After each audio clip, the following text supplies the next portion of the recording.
ಅದು ಸಾಲದು ಅಂತ ನಿನ್ನ ಕಿಡ್ನಾಪ್ ಮಾಡಿಸಿ ಸಾಯಿಸೋದಕ್ಕೆ ಪ್ರಯತ್ನ ಪಟ್ಲು.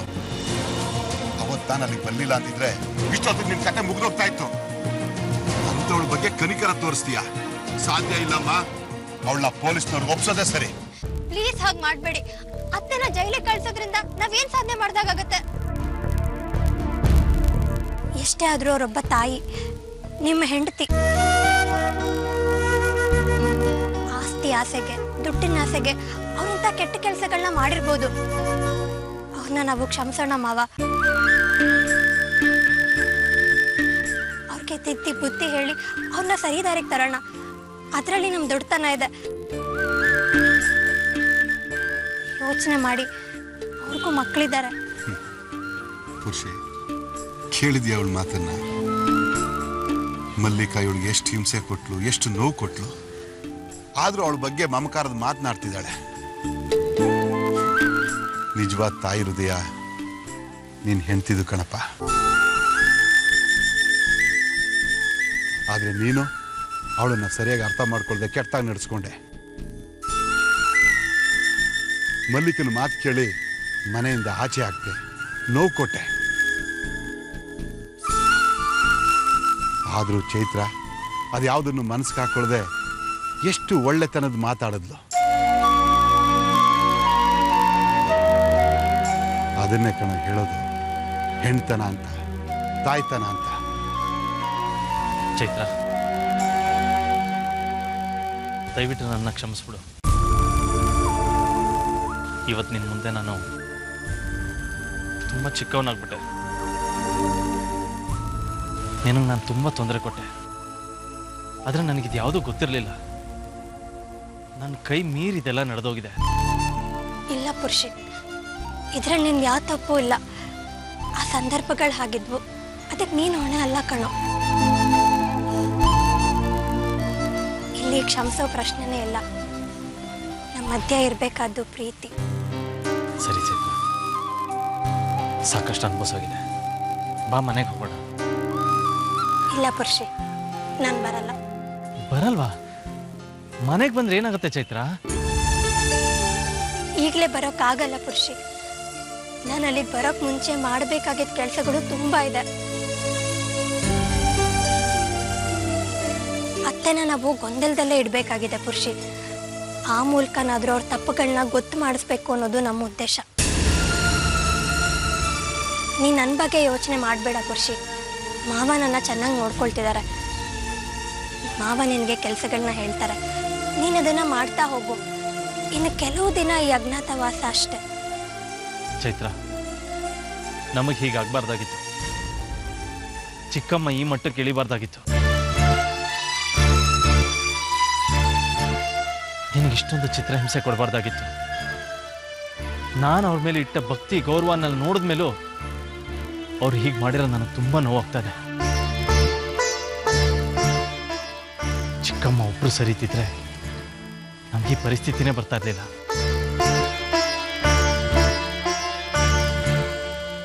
ಬಗ್ಗೆ ನನಗೆ ಬೇಸರ ಆಗ್ತದೆ. ದುಡುಕಿದ್ ನಾನು, ತಪ್ಪು ಮಾಡಿದ್ ನಾನು, ಆದರೆ ಅದಕ್ಕೆ ಬೆಲೆ ತೆತ್ತಿದ್ ನೀವು. ನನ್ನ ಬಗ್ಗೆ ನನಗೆ ಸಿಟ್ಟು ಬರ್ತದೆ. ಈಗ ಯೋಚನೆ ಮಾಡಬೇಡ ಪುರುಷಿ. ನಮ್ಮ ಸಂಸಾರ ಆದಷ್ಟು ಬೇಗ ಸರಿ ಹೋಗುತ್ತೆ.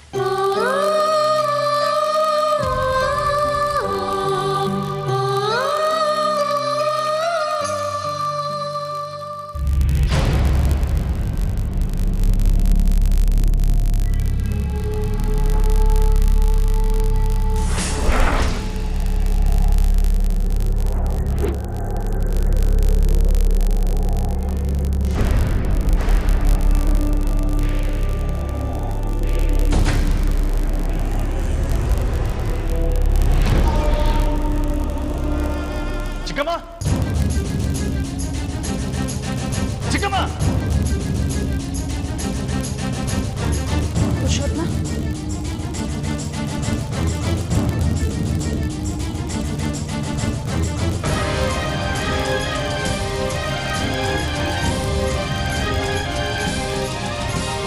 ಚೈತ್ರ ಸಿಕ್ಕಿದ್ಲೇನೋ? ಅವಳ ಬಗ್ಗೆ ಏನಾದ್ರೂ ವಿಷಯ ಗೊತ್ತಾಯ್ತೇನೋ? ನಾನು ಈಗ ತಾನೇ ದೇವಸ್ಥಾನಕ್ಕೆ ಹೋಗಿ ಅವಳ ಹೆಸರಿನಲ್ಲಿ ಅರ್ಚನೆ ಮಾಡಿಸ್ಕೊಂಡು ಬಂದೆ. ಅಲ್ಲಿ ಪುರೋಹಿತರು ಚೈತ್ರ ಖಂಡಿತವಾಗ್ಲೂ ವಾಪಸ್ ಬರ್ತಾಳೆ ಅಂತ ಹೇಳಿದ್ರು. ದೇವದಯದಿಂದ ಚೈತ್ರ ಮನೆಗೆ ವಾಪಸ್ ಬಂದ್ರೆ ಅಷ್ಟೇ ಸಾಕು.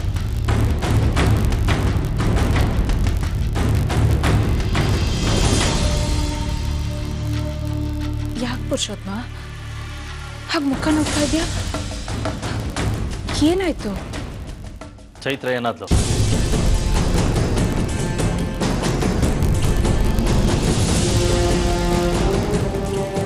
ಚೈತ್ರನ? ಇದೇನಪ್ಪ ಹೀಗೆ ಕೇಳ್ತಾ ಇದೆಯಾ? ಅಲ್ಲ ನನ್ಗೇನ್ ಗೊತ್ತು? ನಿಜ ಹೇಳು, ಚೈತ್ರ ಎಲ್ಲಿ?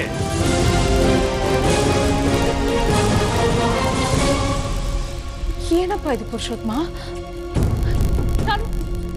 ನಾನು ನಿನ್ ಚಿಕ್ಕಮ್ಮ ಕಣೋ. ನನ್ನ ಹತ್ರ ಏಕವಚನದಲ್ಲಿ ಮಾತಾಡ್ತಿದ್ಯಲ್ಲ. ನೀನು ಮಾಡಿರೋ ಕೆಲಸಕ್ಕೆ ಬಹು ಚಂದಲ್ಲಿ ಬೇರೆ ಮಾತಾಡ್ಬೇಕ. ಹೇಳೆ, ಎಲ್ಲೇ ಚೈತ್ರ? ನನ್ಗೇನ್ ಗೊತ್ತು? ಗೊತ್ತಿಲ್ಲ.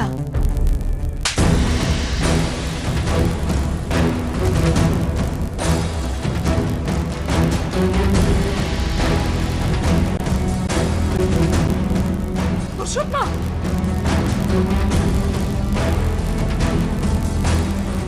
ನನ್ನ ಕೆನೆಗೆ ಹೊಡಿತ್ಯಾ? ಹೊಡಿಯೋದು ಹೇಳಿಲ್ಲ ಅಂದ್ರೆ ಸಿಗ್ದಾಕ್ಬಿಡ್ತೀನಿ. ಚೈತ್ರ ಎಲ್ಲಿ ಅಂತ ಕೇಳಿದ್ರೆ ಸುಳ್ಳು ಹೇಳ್ತೀಯ. ನಿನ್ನ ನಾಟಕ ಎಲ್ಲ ಬಯಲಾಗಿದೆ.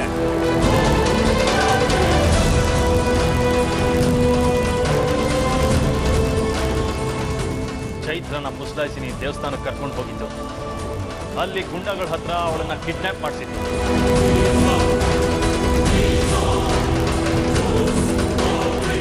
ಗೂಂಡಾಗಳ ಫೋನಲ್ಲಿ ನೀನು ಚೈತ್ರನ್ ಜೊತೆ ಮಾತಾಡಿದ್ದು ಇದೆಲ್ಲ ನನಗೆ ಗೊತ್ತಿಲ್ಲ ಅನ್ಕೊಂಡಿದ್ಯಾ?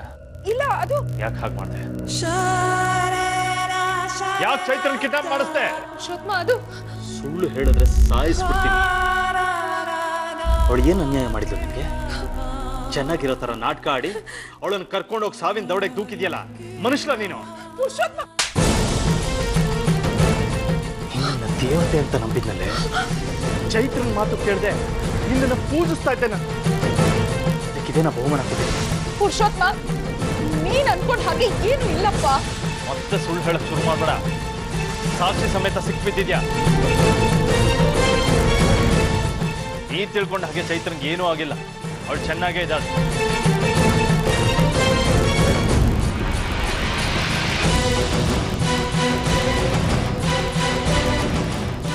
ಪುರುಷೋತ್ತಮ, ಈ ವಿಷಯನೆಲ್ಲ ಯಾರು ನಿನ್ಗೆ ಹೇಳಿದ್ದು? ಅವಳೇ ಹೇಳಿದ್ದು.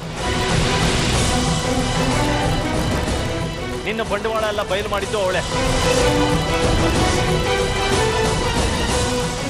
ಸೊಸೆ ಮಗಳು ಸಮಾನ ಅಂತ ಮಗಳನ್ನೇ ಸಾಯಿಸಕ್ ಬಿಟ್ಟಿದ್ಯಲ್ಲ ನೀನು. ನೀನು ಒಬ್ಳು ತಾಯ.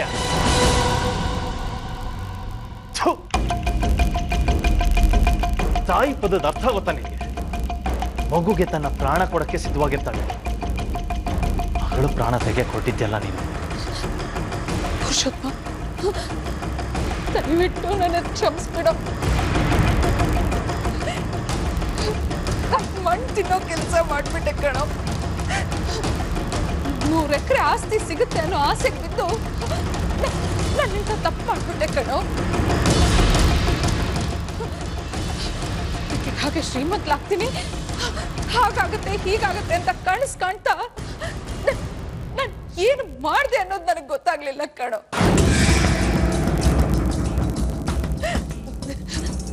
ನನ್ ಪಾಪಿ ಕಣೋ, ನನ್ ಪಾಪಿ ಕಣೋ. ದಯವಿಟ್ಟು ನನ್ನ ಕ್ಷಮಿಸ್ಬಿಡೋ, ದಯವಿಟ್ಟು ಕ್ಷಮಿಸ್ಬಿಡೋ. ಅನ್ಸದ ನಿನ್ನನ್ನು ಕ್ಷಮಿಸಕ್ಕೆ ಸಾಧ್ಯನೇ ಇಲ್ಲ. ನಿನ್ನನ್ನು ಹಾಗೆ ಬಿಡೋದು ಇಲ್ಲ. ಬಿಡಲ್ಲ ನಿನ್ನನ್ನು. ಬದುಕಿರ್ಲೇಬಾರ್ದು. ಸಾಯಿ.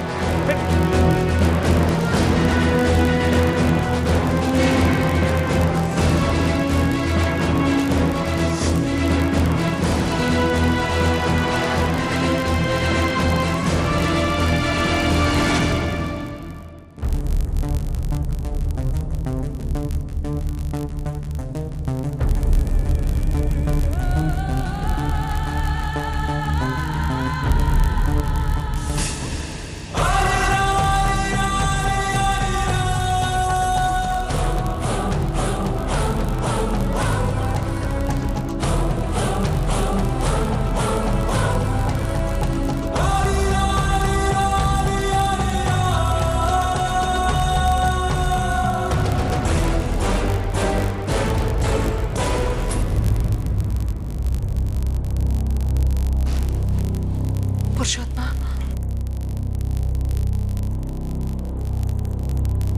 ನನ್ನ ಕೈನಲ್ಲಿ ನಿನ್ನ ಮುಖ ನೋಡೋದಕ್ಕಾಗ್ತಿಲ್ಲ ಕಣು.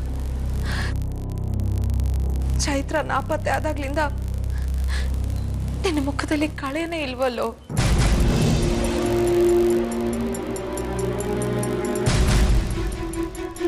ಹೇಗಿದ್ದವನು ನೀನು ಹೇಗಾಗ್ಬಿಟ್ಟೆ ಪುರುಷೋತ್ತಮ.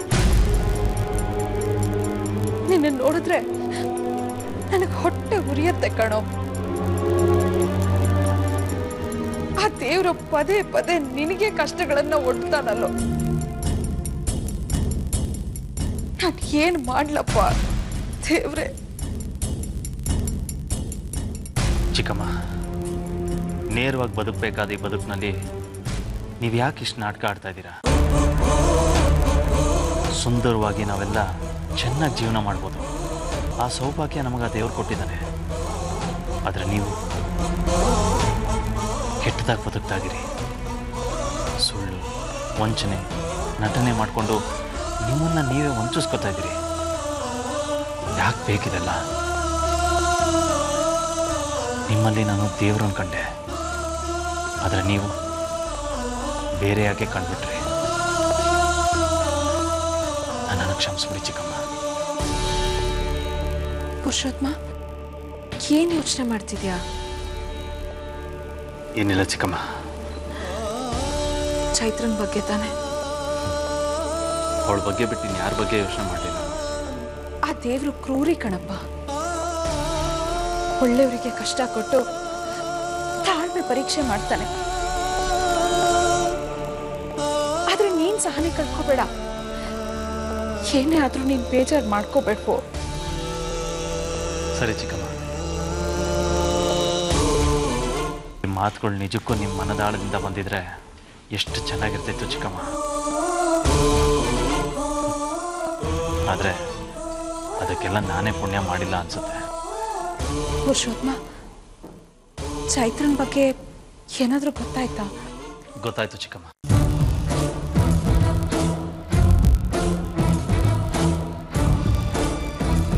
ಗೊತ್ತಾಯ್ತಾ? ಏನ್ ಗೊತ್ತಾಯ್ತು? ಪೊಲೀಸ್ ಸ್ಟೇಷನಿಂದ ಫೋನ್ ಬಂದಿತ್ತು, ಹೋಗಿದ್ದೆ.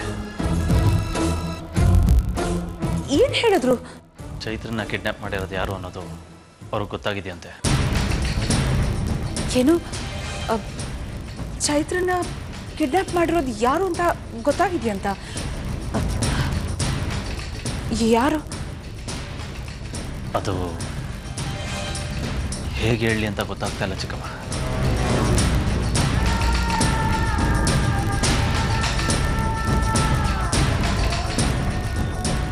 ಅಂದ್ರೆ ಚೈತ್ರನ್ ಕಿಡ್ನಾಪ್ನ ಹೊರಗಡೆ ಅವ್ರು ಯಾರೂ ಮಾಡಿಲ್ವಂತೆ, ಮನೆ ಒಳಗಿರೋರೇ ಯಾರೋ ಮಾಡಿದ್ದಾರೆ ಅಂತ ಹೇಳ್ತಾ ಇದ್ದಾರೆ.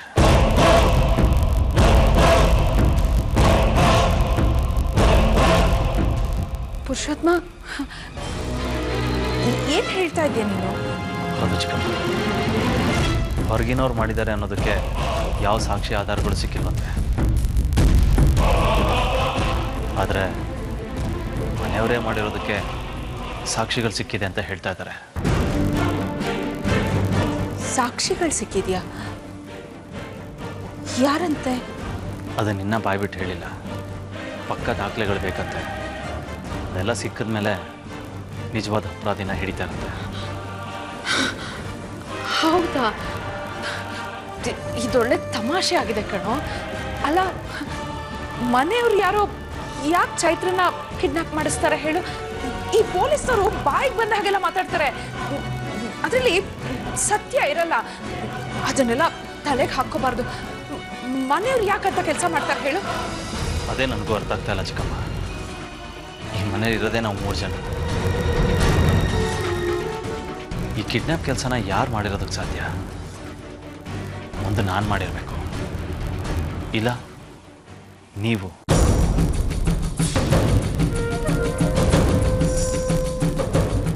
ತಾಯಿ ಸಾಕ್ಷಾತ್ ದೇವತೆ, ನೀವೀ ಕೆಲಸ ಮಾಡೋದಕ್ಕೆ ಸಾಧ್ಯ ಇಲ್ಲ.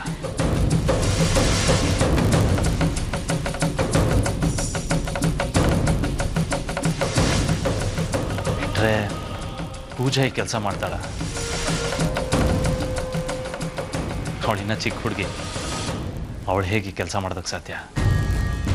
ಆದರೆ ಪೊಲೀಸವರು ಅದು ಯಾವ ಆಧಾರದ ಮೇಲೆ ಇದನ್ನು ಹೇಳ್ತಾ ಇದ್ದಾರೋ ನನಗೂ ಗೊತ್ತಾಗ್ತಾ ಇಲ್ಲ. ನಂಗೆ ತುಂಬ ಯೋಚನೆ ಆಗ್ಬಿಟ್ಟಿದೆ ಚಿಕ್ಕಮ್ಮ. ಏನು ನಂಬಬೇಕು ಏನು ನಂಬಾರ್ದು ಅಂತಲೇ ಗೊತ್ತಾಗ್ತಾ ಇಲ್ಲ. ವಿಷಯ ಗೊತ್ತಾದ್ಮೇಲೆ ತಲೆ ಕೆಟ್ಟೋಗ್ಬಿಟ್ಟಿದೆ.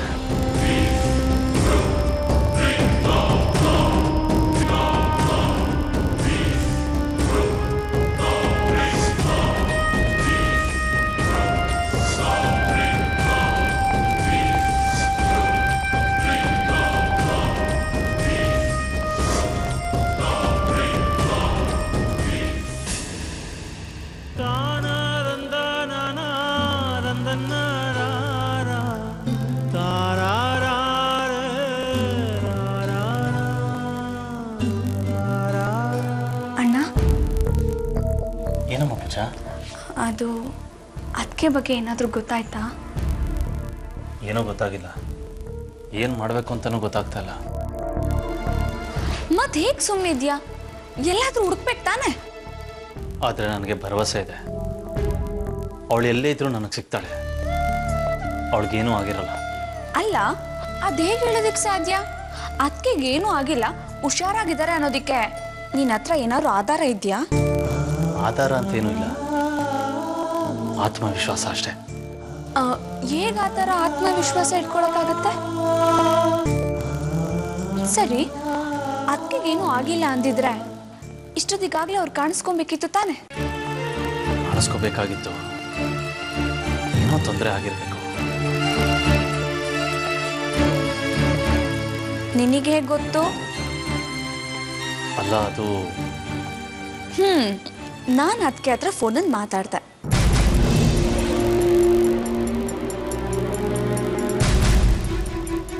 ಪೂಜಾ, ನೀನು ಚೈತ್ರನ್ ಫೋನ್ ಮಾಡಿದ್ದ? ಮಾಡಿದ್ದ. ಅದಕ್ಕೆ ಚೆನ್ನಾಗಿದ್ದಾರೆ ಅನ್ನೋದು ಗೊತ್ತು, ಅಪ್ಪನ ಜೊತೆ ಸೇಫ್ ಆಗಿ ಭದ್ರವಾಗಿದ್ದಾರೆ ಅನ್ನೋದು ನನಗೆ ಗೊತ್ತು. ಹೌದಾ? ನೀನು ಬಂದು ಕೇಳಿದ್ಯಲ್ಲ ಯಾರ ಜೊತೆ ಫೋನಲ್ಲಿ ಮಾತಾಡ್ತಿರೋದು ಅಂತ. ನಾನು ಅವಾಗ ಫೋನಲ್ಲಿ ಮಾತಾಡ್ತಿದ್ದಿದ್ದು ಬೇರೆ ಯಾರ ಜೊತೆನೂ ಅಲ್ಲ, ಅದಕ್ಕೆ ಜೊತೆನೆ. ಹೌದಾ?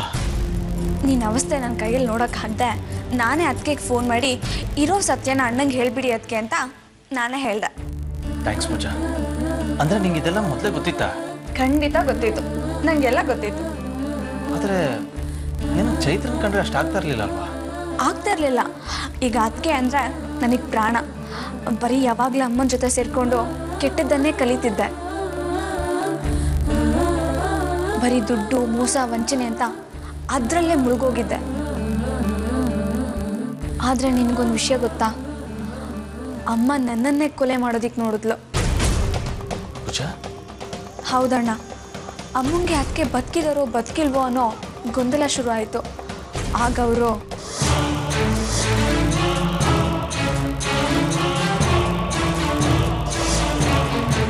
ಪೂಜಾ, ಹೀಗೆಲ್ಲ ಆಯ್ತಾ? ಹೌದಣ್ಣ. ಅದಕ್ಕೆ ನನಗೆ ಬುದ್ಧಿ ಹೇಳ್ದೆ ಹೋಗಿದ್ದಿದ್ರೆ ನಾನು ಅಮ್ಮನ ಜೊತೆ ಸೇರಿಕೊಂಡು ಮಾಡಬಾರ್ದು ಕೆಲಸನೆಲ್ಲ ಮಾಡಿಕೊಂಡು ಸಾಯ್ತಿದ್ದೆ. ಯಾವತ್ತೋ ಒಂದಿನ ಅಮ್ಮನ ಹುಚ್ಚುತನಕ್ಕೆ ನಾನು ಬಲಿಯಾಗ್ಬಿಡ್ತಿದ್ದೆ. ಇನ್ನು ನಾನು ಬದಲಾಗಬೇಕು ಅಂತ ಯೋಚನೆ ಮಾಡಿದ್ದೆ ಅಲ್ಲಿ. ಪೂಜಾ, ನಾನು ಬದಲಾಗ್ಬಿಟ್ಟೆ ಅಣ್ಣ. ಈಗ ನಾನು ಅದಕ್ಕೆ ಪರ. ಈ ಮನೇಲಿದ್ದು ಅಮ್ಮ ಮಾಡೋ ಕೆಟ್ಟ ಕೆಲಸಗಳಿಗೆ ಮಟ್ಟ ಹಾಕೋ ಕೆಲಸ ಮಾಡ್ತೀನಿ. ಎಲ್ಲಿ ಅಮ್ಮ ಆಪತ್ತು ಮಾಡಬೇಕು ಅಂತ ಹೋಗ್ತಾರೋ ಅದನ್ನು ಅಡ್ಡಿಪಡಿಸೋ ಕೆಲಸ ನಾನು ಮಾಡ್ತೀನಿ. ತುಂಬ ಸಂತೋಷ ಆಗ್ತಿದೆ ಪೂಜಾ. ನಾನು ಅಷ್ಟೇ ಸಂತೋಷವಾಗಿದ್ದೀನಿ ಅಣ್ಣ. ಇನ್ನು ನಮ್ಮ ಮುಂದಿರೋ ಕೆಲಸ ಏನಂದ್ರೆ ಅಮ್ಮಂಗೆ ಬುದ್ಧಿ ಕಲಿಸ್ಬೇಕು, ಅಮ್ಮ ಒಳ್ಳೋಳಾಗಬೇಕು. ಈ ಹಣದ ಆಸೆ, ಈ ಭೂಮಿ ಆಸೆನೆಲ್ಲ ಬಿಟ್ಟು ಒಳ್ಳೆ ತಾಯಿಯಾಗಿ ಬದುಕಬೇಕು. ಅವರಿಬ್ರು ವಿರುದ್ಧ ಸೇರ್ ತಿರ್ಸ್ಕೊಂಡು ಬದುಕೋದನ್ನ ಮೊದಲು ತಪ್ಪಿಸ್ಬೇಕಣ್ಣ. ಖಂಡಿತವಾಗ್ಲೂ ಪೂಜಾ. ಚಿಕ್ಕಮ್ಮನ ಸರಿಯಾದ ದಾರಿಗೆ ತರೋ ದಿಕ್ಕಿನಲ್ಲೇ ನಾನು ಯೋಚನೆ ಮಾಡ್ತಾ ಇದ್ದೀನಿ.